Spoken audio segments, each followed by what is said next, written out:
Hablaremos hoy de Anacaona, una jefa indígena. Ya vamos a ver quién era la hermosa Anacaona. Empecemos diciendo que el hermano de Cristóbal Colón, Bartolomé Colón, Sí, señor. llegó a América con el título de adelantado. Fue el fundador de Santo Domingo, llamada así en homenaje al padre de los Colón, el tano Doménico Colón. Doménico Colombo. Claro. Después de la fundación, oyó don Bartolomé relatos sobre el reino de Xaraguá. Al parecer, allí abundaban los alimentos y las mujeres eran las más bellas de todas las islas. Allí vivía la viuda del cacique Caonabó, que se llamaba Anacaona. Era muy atractiva y era una eximia poetisa. El rey de aquella tribu era el hermano de Anacaona, Boecio, un indígena de nombre más bien italiano. Avisado de la visita de Bartolomé Colón, Boecio preparó 20.000 hombres de guerra, que era mucho preparar. Pero Bartolomé Colón le mandó decir que venía en son de paz. Al escuchar estas palabras, el jefe Boecio licenció a los 20.000 soldados, claro, y en cambio preparó una ostentosa recepción. Cuando llega don Bartolomé Colón, le salieron al encuentro 30 mujeres, le salieron, todas esposas del rey, bailando, cantando y tocando, desnudas por completo. Qué elegante. Excepto una pequeña enagua de algodón, que, Sí, bueno, sí. No te detengas. al parecer todas las indias vestían así, menos las vírgenes que iban enteramente desnudas. Claro. Le ofrecieron a Colón una opípara cena y luego hamacas donde pasar la noche. También les ofrecieron mujeres. Al día siguiente organizaron un espectáculo militar en forma de escaramuza entre dos facciones de guerreros con tal realismo que murieron 5. Colón le pidió a Boecio que se sometiera al rey de España y que pagara tributos en oro. Le dijeron que allí no había oro. Al final arreglaron que el tributo podía pagarse en algodón, sal, pescados y víveres. Víveres tales como la sal y los pescados. Bartolomé debía atender otros asuntos y se fue. Pasaron los años, Boecio se murió y Anacaona, su hermanita, quedó como heredera del reino. En 1503, un español afincado en el reino de Xaraguá, Sebastián de Viloria, le escribió una carta al gobernador Nicolás de Obando. En esta carta le contaba que los indios estaban preparando una conspiración contra los españoles. Señor gobernador, los indios están preparando una conspiración contra los españoles. Firmado Sebastián de Viloria. Obando decidió aplastar la revuelta de un modo ejemplarizador, aún antes de que se produjera. Anunció entonces a Anacaona que iba a realizarle una visita. Obando ha oído decir que Anacaona es un monstruo de lubricidad. Me está gustando. Sí, vamos todavía con Ana. Y como es un fraile, se propuso darle una lección inolvidable. Con 370 hombres se dirige a Xaraguá. Uno calculará entonces que al lado de los 20.000 que había preparado Boecio, 370 eran pocos. Pero lo que pasa es que iban como amigos, supuestamente. La reina organizó grandes fiestas para recibir a Obando. Mandó llamar incluso a sus caciques y a centenares de sus súbditos, a Yaguana, que era una tribu asociada. Bueno, un día a fines de mayo llegó con sus ejércitos el señor Obando, el gobernador. Anacaona trató al gobernador a cuerpo de rey. La reina había aprendido a hablar español. Muy bien. la reina le ordenó a sus súbditos que la llamaran Ana de Castilla y Xaragua, como un homenaje a la religión de los visitantes. Siguieron los bailes, las exhibiciones, hasta que llegó el momento en que Obando y los suyos tuvieron que retribuir los homenajes. Allí empezó a cumplirse un frío y cruel plan. Con la excusa de que sus caballeros iban a practicar el juego de cañas, el juego de cañas era peleaban con unas cañas como si fueran lanzas, ¿no? El gobernador ordenó que en vez de cañas fueran lanzas para hacer el simulacro. Anacaona, su hija Higueimota, sus caciques y una multitud de indios desarmados se reunieron para ver el espectáculo en la plaza principal de Saguaná. Obando le dijo a Anacaona que pidiera a sus caciques que se reunieran en una casa grande, porque tenía que darle algunas instrucciones.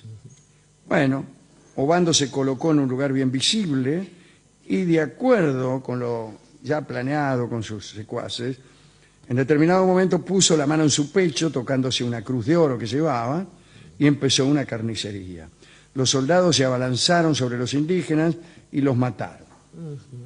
Mientras tanto, 2 oficiales del gobernador encerraron a los caciques que estaban en la casa por sugerencia de Obando. Allí los torturaron para que confesaran la supuesta conspiración. Finalmente le prendieron fuego a la casa, todos murieron quemados, y en medio de la confusión, Higueimota consiguió escapar y se escondió en un retrete. Tiempo después se casó con Hernando de Guevara y será en adelante Ana de Guevara. Sí, claro. Los pocos indios que lograron sobrevivir fueron reducidos a la esclavitud y repartidos. Anacaona sufrió numerosas vejaciones y 3 meses después fue ahorcada por conspiración. Anacaona quiere decir flor de oro. Al morir tenía unos 30 años. Después de la carnicería vino a saberse que los indios no preparaban ninguna conspiración y que todo había sido un complot de Sebastián de Viloria, el autor de la carta, que estaba despechado por el rechazo de Anacaona. Mire cómo terminan mal estas cosas. Un tipo despechado es siempre un miserable. Una rata, sí. Como lo saben cualquiera de las niñas que están aquí. La mayoría. Tipo despechado es horroroso. Cree que le han metido la mano en el bolsillo. Sí. Cree que le ha robado plata. Bueno. Obando, cuando se enteró de todo esto, mandó detener a Viloria, un poco arrepentido. Sí, claro. Pero Viloria ya se había ido. Obando fue carcomido por el remordimiento, pero no tanto, porque de todos modos mandó a colgar a Anacaona 3 meses después. Sí. Así que bueno. La noticia se difundió por Europa y dio lugar ¿a qué? A la leyenda negra. Este fue el disparador, el hecho fundacional de toda esa forma de conocer la historia de las Américas. Tiene mucho de verdad, sí, mucho de mentira y mucho que ver con el encono entre Inglaterra y España. Isabel la Católica se enteró de esto, todavía no había fallecido, juró delante del duque de Alba que Obando pagaría por aquello, pero murió enseguida la reina en 1504 y no pudo cumplir su promesa. Obando siguió gobernando la Española, que es la isla que de un lado es Santo Domingo y del otro Haití. En realidad no gobernaba la Española, sino Santo Domingo. Haití era de los franceses. Hasta 1509. En realidad no sé si todavía era de los franceses. No, en realidad no. Bien. En 1509 volvió a España Obando con todos los honores. Esta es la historia de la bellísima y talentosísima Anacaona. Digamos que Fernando no atendió, de Aragón, muchos de los reclamos pendientes de Isabel, porque se enamoró perdidamente de una muchacha más joven, también contrajo segundas nupcias y así no fue. Sí, claro. Fue muy escarnecido Fernando sí, por ese amor, que sin embargo a él lo rejuveneció. Y le permitió hemos contado seguir siendo un rey. Estaba pensando la forma en que funciona la astucia de los imperios. Pensemos en Anacaona, por un lado, comparada con Pocahontas, no la versión de Disney, sino la verdadera. Digo, y la forma en que el engaño se produjo del mismo modo, de británicos hacia los pueblos nativos, pueblos originarios de América del Norte, pero sin necesidad de sacrificar tantas vidas, y además sabiendo que lo que se quería conquistar era el beneficio del imperio y que esto se puede sacar igual sin invertir tantos soldados. España nunca entendió el sentimiento trágico de la conquista, tuvo que ver con eso. Mire, cuando en una novela de Graves que usted me ha prestado, se explica que la supremacía inglesa en los mares obedecía a una cuestión de organización del trabajo. Ajá. Era mejor que la española.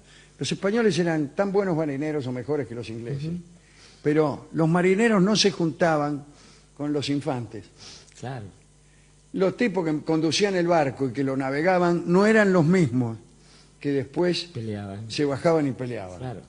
Los unos no querían tener nada que ver con los otros, con lo cual necesitaba el doble de tropas, el doble de abastecimientos, el doble de alimentos, etc. Y además oficiales con mucho más rigor para tener Claro, bueno, no, los ingleses eran los mismos tipos los que peleaban que los que manejaban el barco. Por eso desde el comandante de la nave, el contramaestre, hasta el fogonero se dice sir, se lo trata de señor. Es curioso, bueno, así les va. Estaba pensando, es curioso el sueño de Domenico Colombo, me hizo pensar con un codo en la mesa mugrienta y la vista clavada en un sueño, piensa el Tano Domenico Colombo. El Tano Domingo Polenta. Es el estocayo de Domingo Polenta y mío. Y en el sueño de la inmigración. El ideal de belleza era extraño. Fue, creo que, un gran avance por parte, curiosamente, de algunos sacerdotes, el aceptar que una dama de piel trigueña, de cabellos negros como las andaluzas, pero de otra textura y de formas físicas diferentes por la alimentación, pudieran ser bellas. Una vez que esto fue aceptado, empezaron las taínas y las borinquen de la isla del Encanto justamente a poder acoplarse sin tantos problemas con los muchachos. Ojo con las cifras, 20.000 naturales listos para el combate. En las crónicas siempre eran 2.000. Sí, suena falso, Sí, suena un invento de Obando. Exactamente. Yo creo que nunca se juntaron 20.000 indios No. hasta la conquista del desierto. Sí, bueno, claro, justamente, entonces sí, y no debían haberlo hecho. Estaba pensando lo de las escaramuzas, primero me quedé pegado con las enaguas y las hamacas, dejémoslo para otro programa.